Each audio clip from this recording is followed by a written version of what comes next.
As riots continue to rage in Nepal, footage has emerged of its former Prime Minister and his wife being brutalised by protesters inside their own home.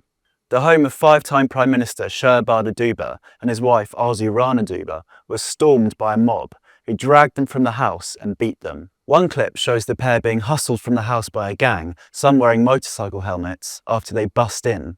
Later, a badly bloodied Deuba is seen being pulled through another building with fear in his eyes. Soldiers eventually arrived on the scene and took control, holding back the mob with their guns. Nepal's capital, Kathmandu, and other cities have seen days of ferocious rioting this week. The ruling class across different parties has been systematically targeted by the demonstrators. The wife of a different former Prime Minister was killed when protesters torched their home. Another shocking video showed Nepal's finance minister being hounded along a river to the jeers of rioters. The mob also set fire to Nepal's main parliament building and the home of the Prime Minister, KP Sharma Oli, forcing his resignation on Tuesday.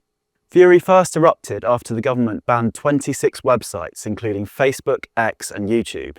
Riots persisted even after the ban was lifted and the PM had resigned, as revolutionary fever ran wild through the young demonstrators. 19 people were killed earlier this week when police opened fire on the crowds of demonstrators, which further fueled the anger.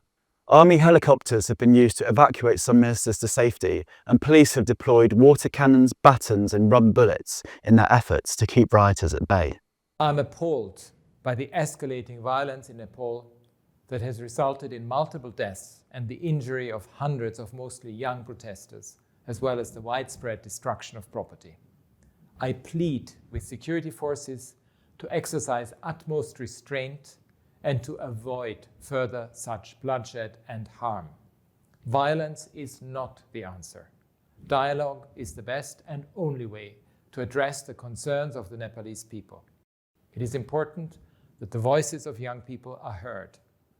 Protesters have the right to express peacefully their political frustrations and grievances over corruption and a ban on social media platforms.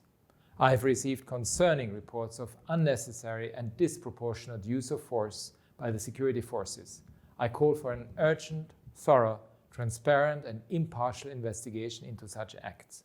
I'm also disturbed by reports of public buildings, businesses and private residents being attacked and in some instances set ablaze.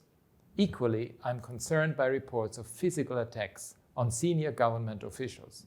I remind protesters that they too must uphold the spirit of peaceful assembly and refrain from violence.